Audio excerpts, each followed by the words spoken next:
आज हम बात करेंगे पाकिस्तान में चने की कौन कौन सी किस्में पाई जाती हैं और चने की पैदावार किन इलाकों में होती है।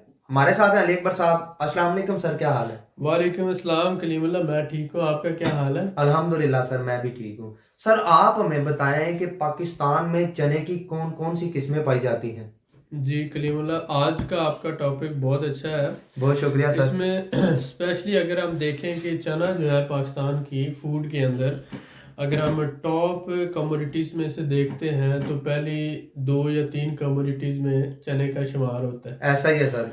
बहुत से हमारे भाई हैरान होंगे कि चना, जिसे हम इंग्लिश में चिक पी या ग्राम का नाम भी देते हैं, तो ये जो है ये टॉपिक हो सकता है कुछ लोगों को अजीब लगे, लेकिन आपको जब हम थोड़ा सा एक्सप्लेन करेंगे, आप देखें कि अगर पाकिस्तान में सुबह का नाश्ता अगर होटल से आप करते हैं तो आपको चने पेश किए जाते हैं। जी सर, ऐसा ही है। और दोपहर का खाना जो है उसमें भी चने का इस्तेमाल होता है।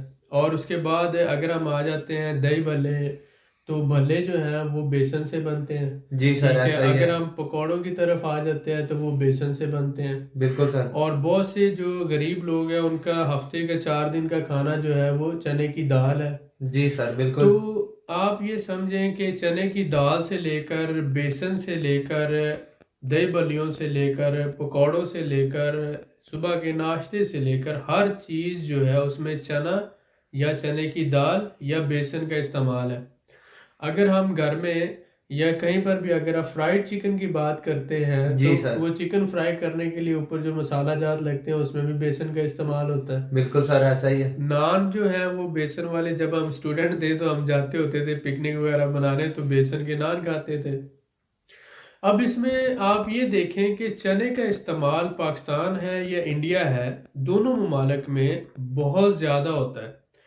अब इसमें क्या है कि आप चने का इस्तेमाल या तो साबुत चने पका कर करते हैं, या फिर जैसे चने का सीज़न होता है तो इसमें ग्रीन वेजिटेबल के तौर पर जो है चने पकाए जाते हैं। जी सर। या फिर जो है चने को फ्राई किया जाता है या बॉयल किया जाता है, या फिर आगे दाल की सूरत में, चने की दाल की सूरत में इस्तेमाल होता है, या फिर बेसन की सूरत में। तो ये सारे इसके इस्तेमालात हैं जो हमारी सोसाइटी में होते हैं। तो इसका मतलब है कि हमारी, आप गरीब हैं या अमीर हैं, आप दरमियाने तबके से ताल्लुक़ रखते हैं, तो हमारी खुराक का एक बेसिक हिस्सा है। आप चने के बगैर या बेसन के बगैर आपकी खुराक पूरी नहीं होती।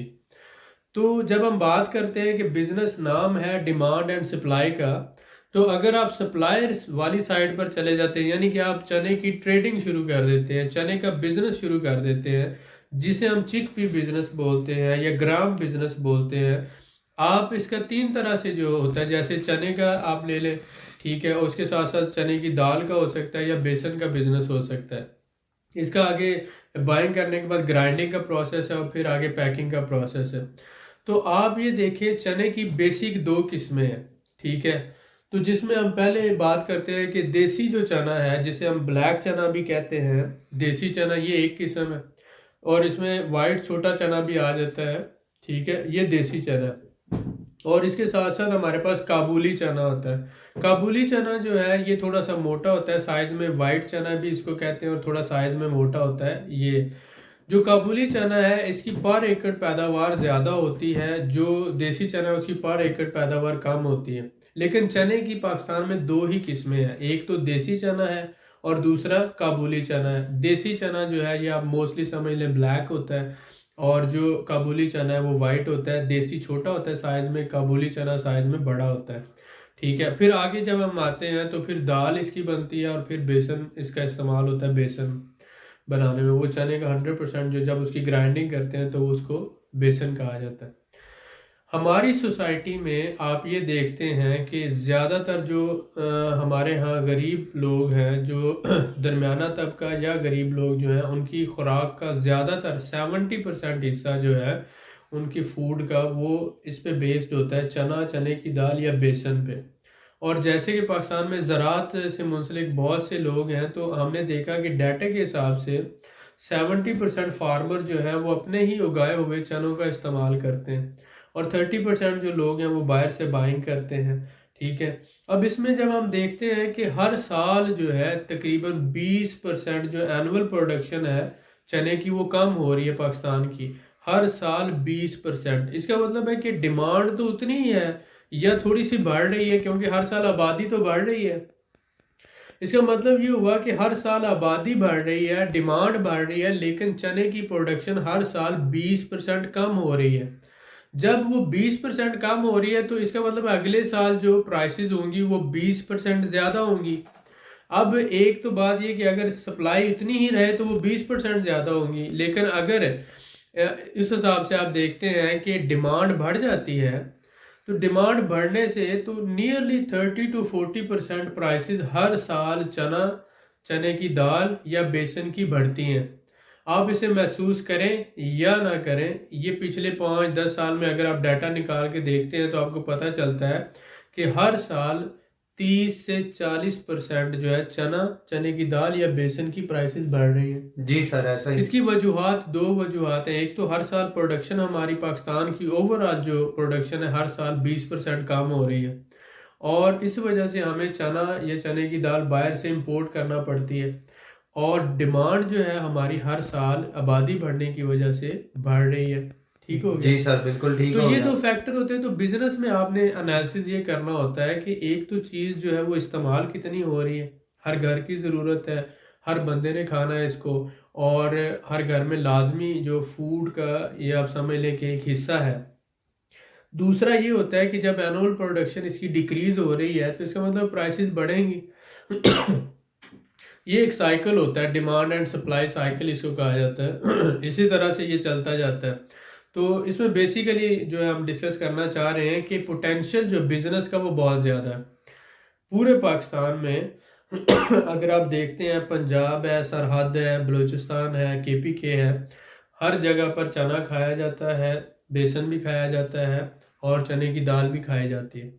लेकिन किन एरियाज में ग्रो होता है, कितने मिकदार में ग्रो होता है, और वहाँ से फिर आगे इन कंट्री ट्रेड कैसे होती है, ये सारा जानना हमारे लिए बहुत ज़रूरी है। जी सर, बिल्कुल ऐसा ही है। बहुत शुक्रिया सर आपका। सर, मैं आपसे जानना चाहूँगा कि चने की पैदावार पाकिस्तान के कौन कौन से इलाकों में होती है?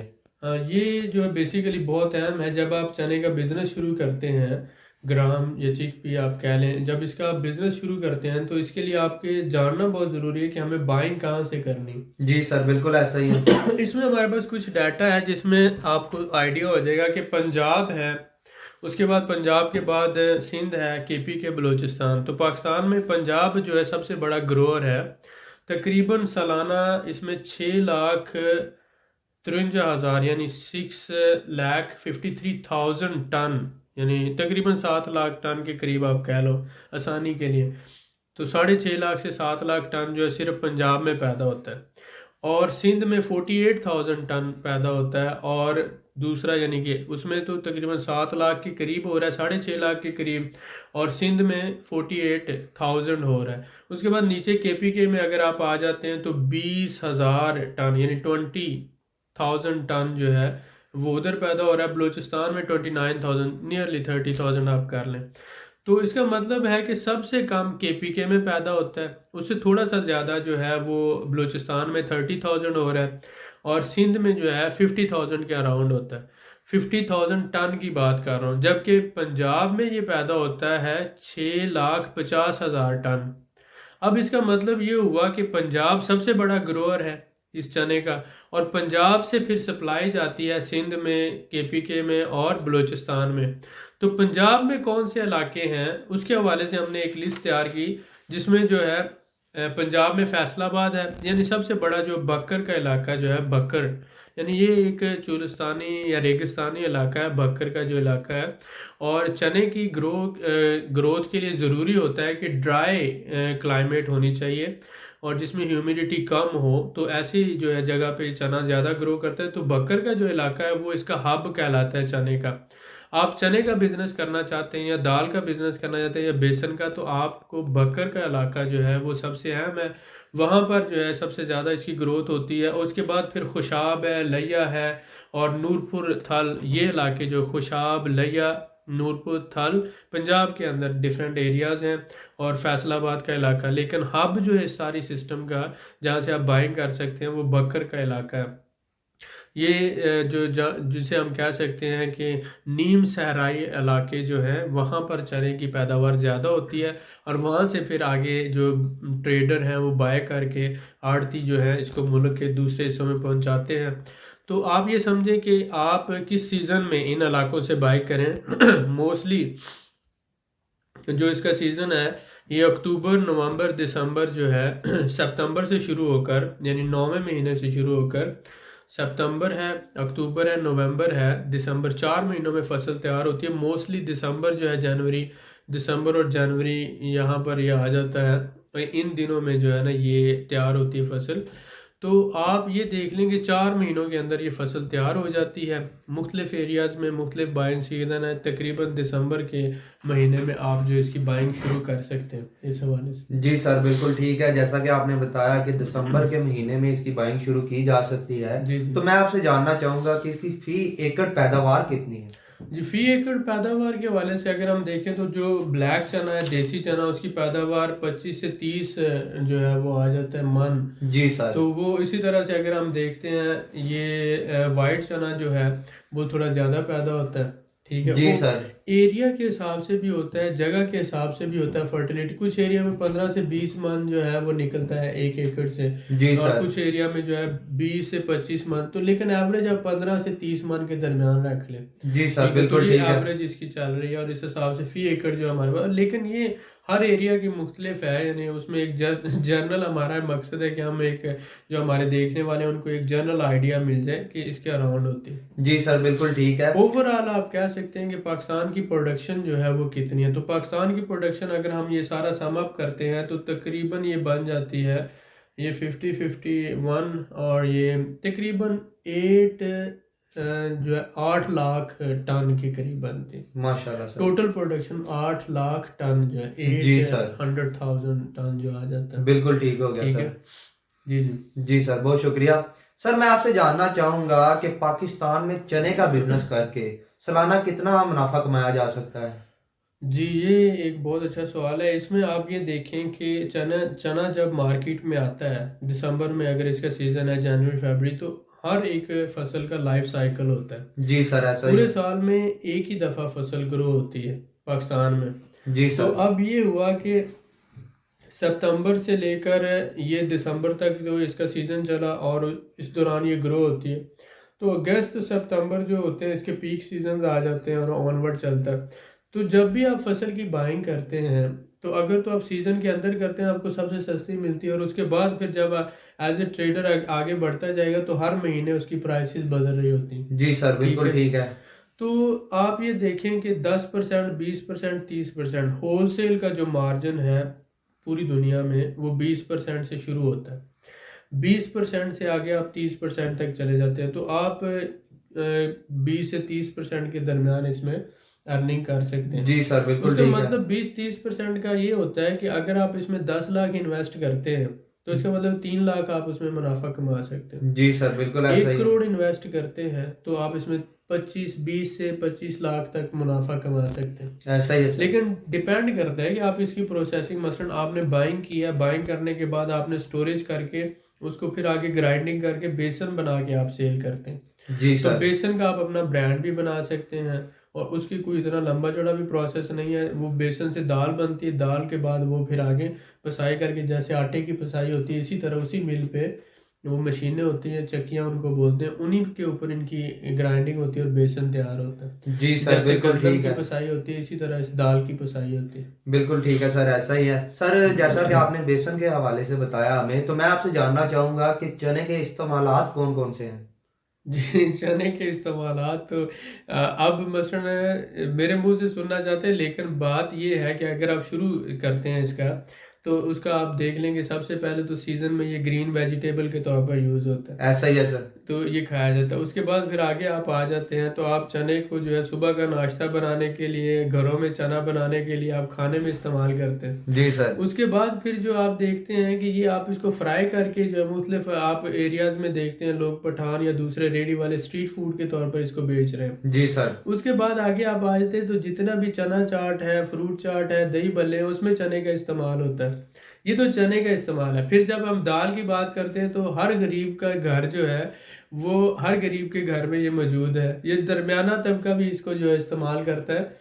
दाल गोश्त बना के खाते हैं, बड़ा मज़े का होता है जी और सर। इसमें बहुत ज़्यादा मतलब वाइटामिन होते हैं। जैसे हमने यहाँ पे बताया तो मैं आपको तफसील इसकी बताऊंगा। फिर आगे हम जब बेसन की बात आती है तो बेसन तो आपको पता है कि बेसन के बगैर तो कोई भी डिश नहीं है। जैसे आप देख लें कि बेसन आप पकोड़े बनाते हैं घर में, रमज़ान में आपके घर में पकोड़े नहीं है तो आप समझते हैं कि अधूरा है हमारा सिस्टम। जी सर। ठीक है, उसके बाद आप दही भल्ले बनाते हैं, भलियाँ जो है वो बेसन से बनती हैं, भल्ले जो है वो बेसन से बनते हैं। फिर आगे आप आ जाते हैं, आपने किसी भी चिकन पीस के ऊपर जो लगाना है, आपने वो पूरा जो मटेरियल तैयार करते हैं उसमें बेसन एक लाजमी जुज़ो है। जी सर। तो आप चने से शुरू करते हैं, दाल पे आते हैं, दाल से आगे बेसन पे आते हैं। तो तीनों फॉर्म्स में इसका इस्तेमाल हमारी सोसाइटी में ये एक एसेंशियल फूड है और गरीब के लिए तो ये एक समझ ले सर्वाइवल का एक जरिया है। जी सर, ऐसा जिसके ही है। ऊपर ये इसमें क्यों कहा जाता है, इसमें इसलिए कहा जाता है, आप ये देखें जो हमने इसका डाटा कलेक्ट किया तो इसमें हमें पता चला कि प्रोटीन्स जो है इसके अंदर 22% है। जी सर। और उसके बाद अगर आप कार्बोहाइड्रेट्स की बात करें, कार्बोहाइड्रेट्स जो है 63% है इसमें। जी सर। स्टार्च जो है 5% है और उसके बाद क्रूड फाइबर जो है 7% है और सॉल्युबल शुगर जो है 6% है, ऐश 3% है। तो अब ये क्या है कि इसमें प्रोटीन 22% और कार्बोहाइड्रेट 63% है, स्टार्च और ये क्रूड फाइबर। तो इनको आप देखें तो ये जो है ये एक सस्ता जरिया है प्रोटीन का गरीबों के लिए। जी सर। तो इसीलिए हम कहते हैं कि चीप प्रोटीन सोर्स होने की वजह से ये सबसे ज़्यादा हाईली कंज्यूम्ड एक प्रोडक्ट आ जाती है, एक ऐसा फूड है जो गरीब लोग इसे सबसे ज़्यादा खाते हैं। जी सर, ऐसा ही और है। ये क्या करता है, इसका आगे अगर आप देखते हैं कि ये डाइजेशन जो होती है, डाइजेशन यानी हाजमे का प्रोसेस उसको फास्ट करता है। जी ठीक सर। है, साथ ही साथ आप देखें कि कंट्रोल जो है कोलेस्ट्रॉल कोलेस्ट्रॉल लेवल जो है, आपको पता है दिल के बहुत ज़्यादा मरीज हैं, ब्लड प्रेशर के बहुत ज़्यादा मरीज हैं। ऐसा ही है तो सर, ये बिल्कुल है। जो है ये क्या करता है, उसका कोलेस्ट्रॉल लेवल को कंट्रोल करता है। जी सर। साथ नेक्स्ट हम देखते हैं कि यहाँ तक कि ये जो बाइट करता है, स्नेक बाइट, उसकी मेडिसिन में भी यूज होता है ये। जी अब सर। ये जो मेरे लिए भी शॉकिंग था जब मैं इसकी वो यूजेस देख रहा, मेडिसिनल यूजेस के स्नेक बाइट की मेडिसिन में भी यूज होता है। और साथ साथ आप देख रहे हैं सन स्ट्रोक जो है गर्मियों में, आपको बहुत से लोगों को ये नहीं पता कि गर्मी जब बहुत ज़्यादा लग जाती है बंदे को तो वो उसको बोलते हैं सन स्ट्रोक। जी ठीक सर। है, तो वो सर जो है वो मतलब इसलिए कहते हैं गर्मी में नंगे सर नहीं फिरना चाहिए। तो मेरे जैसे बंदे को तो बिल्कुल भी नहीं फिरना चाहिए। जी सर। तो वो ये कहते हैं कि भाई सन स्ट्रोक हो सकता है और उसके लिए ट्रीटमेंट का जो है ये यूज़ होता है। और स्किन डिजीजेस बहुत ज़्यादा जो है वो उसमें वो इस्तेमाल करते हैं इसको क्योर करने के लिए और ब्लड डिसऑर्डर ट्रीटमेंट के लिए। तो ये 4-5 अगर आप देखते हैं, ब्लड डिसऑर्डर ट्रीटमेंट है, स्किन डिजीजेस का ट्रीटमेंट है, सन स्ट्रोक से ट्रीटमेंट है और मेडिसिनल ट्रीटमेंट है स्नेक बाइट के लिए। जी सर। और कोलेस्ट्रॉल लेवल को जो है कंट्रोल करने के लिए और साथ ही साथ मोटापा कंट्रोल करने के लिए। फिर आगे आप आ जाए, ये डाइजेशन जो है जिन लोगों को डाइजेशन हाजमे का मसला है वो इसका इस्तेमाल करते हैं। तो इसीलिए तो आप देखते हैं कि एक चीप सोर्स है प्रोटीन का जी सर। और जिसमें असेंशियल सारी जो है प्रोटीन्स हैं, कार्बोहाइड्रेट्स हैं जो बंदे की ग्रोथ के लिए ज़रूरी होते हैं, बच्चों की ग्रोथ के लिए ज़रूरी होते हैं। तो जो गरीब ममालिक हैं जैसे इंडिया है, पाकिस्तान है, थर्ड वर्ल्ड कंट्रीज़ हैं, इनमें जो गरीब लोग हैं नियरली 60-70% दरमियाना तबका और गरीब लोग दोनों मिलाकर 60-70% ये पॉपुलेशन बनती है। जी सर। तो इसीलिए इस पॉपुलेशन में ये हज़ारों साल से सबसे ज़्यादा खाई जाने वाली एक कम्युनिटी है। बिल्कुल सर, ऐसा ही आप है। इसे देखें पिछले 100 साल से, 200 साल से, 300 साल से ये सबसे ज़्यादा, सबसे पुरानी और सबसे ज़्यादा खाई जाने वाली एक कम्युनिटी। जी सर, और ऐसा ही इसी है। एरिया के अंदर इसका ओरिजिन भी हिमालयस, यहाँ से बोलते हैं कि ये हिमालयस से पैदा हुई और यहाँ से फिर आगे इंडिया पाकिस्तान यानी पुराना जो था वो सारा निज़ाम चलता रहा। तो हज़ारों साल से ये खाई जा रही है और सबसे ज़्यादा इस्तेमाल होने वाली भी इसी यानी एशियन कंट्रीज़ में ये इस्तेमाल होती है, सबसे ज़्यादा फूड में ये यूज़ करते हैं इसको। बिल्कुल सर, ऐसा ही है, मैं आपकी बात से एग्री करता हूँ। जी जी सर आप हमें बताएं कि अगर कोई हमारा पाकिस्तानी भाई चने की एक्सपोर्ट का बिजनेस करना चाहता है जी तो जी। वो कहाँ से स्टार्ट कर सकता है? सबसे पहले बात यह है कि जब आप एक्सपोर्ट बिजनेस में आते हैं तो उसके लिए ज़रूरी होता है कि आप पहले जो है लोकल ट्रेडिंग करते हैं। जी सर। लोकल ट्रेडिंग क्यों ज़रूरी है कि आपने प्रोडक्ट बाइंग किस सीज़न में करनी है, किन एरिया से करनी है, उसको स्टोरेज कैसे करना है, और फिर आपने उसको ऑर्डर कैसे लेकर उसको प्रोसेस करना है। जी सर, तो ऐसा इसमें ही। क्वालिटी मेंटेन होती है, क्वांटिटी को किस तरह से आप मैनेज करोगे, और क्वालिटी मैनेज करने के बाद, क्वांटिटी मैनेज करने के बाद डिलीवरी कैसे दोगे, और फिर कम्पिटिटिव रेट पर कैसे दे सकोगे। जी सर, तो बिल्कुल ये ठीक सारी है। चीज़ों के लिए आपने अगर इन सीज़न बाइंग की होगी, प्रॉपर प्रोसेस किया होगा, मैनेज किया होगा, आप में इतनी क्वालिटीज़ हैं कि आप बेटर तरीके से ऑर्डर को प्रोसेस कर सकते हैं, तो डेफिनेटली आप एक्सपोर्ट कर सकते हैं। और एक्सपोर्ट के हवाले से मैं आपको बताऊं कि इंडिया जो है वो सबसे बड़ा ग्रोअर है दुनिया में। पाकिस्तान का एज ए जो चिक पी ग्रोइंग कंट्री के लिहाज से पाकिस्तान का तीसरा नंबर है। जी सर। दूसरे नंबर पे टर्की है और पहले नंबर पे इंडिया है। सबसे ज़्यादा जो है इंडिया में ग्रो होता है, और दुनिया में सबसे बड़ा इम्पोर्टर भी इंडिया ही है। ठीक हो गया ठीक है। सर। और दुनिया में सबसे पाकिस्तान का इंपोर्ट के हवाले से भी तीसरा ही नंबर है। जी ठीक सर, है, तो बिल्कुल आप ठीक ये है। देखें कि ये जो है बांग्लादेश दूसरे नंबर पे आता है।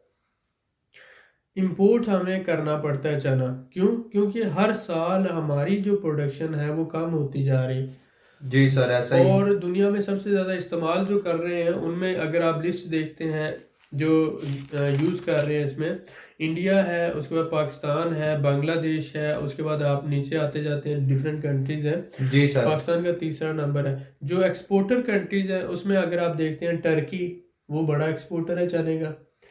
टर्की खुद कम यूज़ करता है, वहाँ से वाइट चना एक्सपोर्ट होता है। ऑस्ट्रेलिया जो है वो दूसरा बड़ा एक्सपोर्टर है। तीसरा बड़ा एक्सपोर्टर मैक्सिको है। जी सर। तो हम टर्की से और ऑस्ट्रेलिया से जो है कुछ हिस्सा मंगवाते हैं। ज़्यादातर जो चने की दाल है वो टर्की से हम मंगवा रहे हैं। ठीक हो गया। बिल्कुल ठीक है पाकिस्तान में सर। बहुत, तो एक्सपोर्ट जो है आप करने की बजाय अगर आप करना भी चाहते हैं तो आपको ज़्यादा से ज़्यादा दुबई या सऊदी अरब करेंगे, जहाँ पर जो है पाकिस्तानी कम्युनिटी ज़्यादा है और वो इसको बाय करते हैं। फिर दुबई जाके वहाँ से दोबारा इंडिया चली जाती है, री एक्सपोर्ट हो जाती है। जी सर। तो आप पहले तो ये कि आप सेल्फ सफिशेंट नहीं है। आप अपनी ज़रूरत के लिए 20-30% इंपोर्ट करते हैं। आपकी जो प्रोडक्शन होती है पाकिस्तान की वो 80% तो यहीं पे कंज्यूम हो रही है, 20 से 30% आप इंपोर्ट करते हैं। अगर आप लोकल बिजनेस ही इसका कर लें तो ये करोड़ों नहीं अरबों का बिजनेस है। जी सर, बिल्कुल आप ठीक हो गया। आप ये देखें कि बेसन इस वक्त कितने का किलो है। ठीक है, और उस हिसाब से आप अंदाज़ा लगा लें कि अगर ये सपोज करें 200 रुपये का, 300 रुपये का किलो है या 500 रुपये का किलो है, तो उस हिसाब से मन कितने का होगा। और अगर आप इसकी बाइंग करते हैं सीज़न में, आप कोई 2-4-50 10-20 लाख की बाइंग करेंगे और उसकी प्रोसेसिंग करके आगे देते हैं, तो आप किस लेवल पे खड़े होंगे। जी सर, बिल्कुल ठीक तो है। इस वक्त जितने भी सुपर मार्ट हैं, जितने भी मैक्रोज हैं, मेट्रोज हैं, बड़े जो आ जाते हैं, जहाँ पर ग्रोसरी स्टोर्स की बात कर रहा हूँ, ये सारे जो हैं आप डिमांड करते हैं कि आप उन्हें पैकिंग करके सप्लाई करो। तो अगर आप बैकअप पे इस तरह का कोई बिजनेस कर रहे हैं, आप जो है बाइंग करते हैं चने की बाइंग करने के बाद उसकी प्रोसेसिंग करके बेसन बनाकर पैकिंग करके आप उनको सप्लाई दे रहे हैं, तो एक पूरी चेन बनती है ये। जी सर, ऐसा ही है, बिल्कुल ऐसा और ही। जब ये एक पूरी चेन बनती है तो डेफिनेटली इसमें 25 से 30% मार्जिन आपका है। 25 से 30% कम मार्जिन नहीं है। ऐसा ही है सर, बिल्कुल अगर आप ऐसा ही। देखते हैं 1 करोड़ पे 25 लाख तो बहुत हैंडसम अमाउंट है। ठीक हो गया। तो बिल्कुल ठीक हो गया सर। मुनाफा तो है, लेकिन बात ये है कि आप उस बिजनेस को बिजनेस की तरह करें। उसको हम यहाँ पे कुछ इनिशियल इन्फॉर्मेशन दे रहे हैं, लेकिन जिन लोगों जो सीरियस हैं वो जाके विज़िट करें, बकर का इलाका विज़िट करें। पंजाब में जो है खुशाब का इलाका है, बकर है। उसके अलावा ये दूसरे जो एरियाज हमने यहाँ पे क्वाइट किए हैं, उसमें नूरपुर थाल का एरिया आ जाता है। तो इन एरियाज़ को जाके विज़िट करें। जब वो जी सर। विज़िट करेंगे तो उनको पता चलेगा कि ये कितने बड़े लेवल पर काम हो रहा है। अब अगर पूरे पाकिस्तान में चना खाया जाता है, बेसन खाया जाता है, और उसका सोर्स पाकिस्तान, और पाकिस्तान में उसका हब बकर का इलाका है, तो उसका मतलब एक जगह से आप बाय करके पूरे पाकिस्तान में उसका बिजनेस कर सकते हैं। ऐसा ही है सर, बिल्कुल ऐसा ही है। तो इस पे वर्कआउट करना चाहिए ना। जी सर, बिल्कुल करना चाहिए। मैं आपकी बात से एग्री करता हूँ और आपका बड़ा शुक्रगुजार हूँ। जी वेलकम। मजीद मालूमात के लिए हमारे चैनल को सब्सक्राइब करें, वीडियो को लाइक करें और शेयर करें। बेल आइकन को जरूर प्रेस करें ताकि हमारी अगली वीडियो आपको मिल सके। अल्लाह।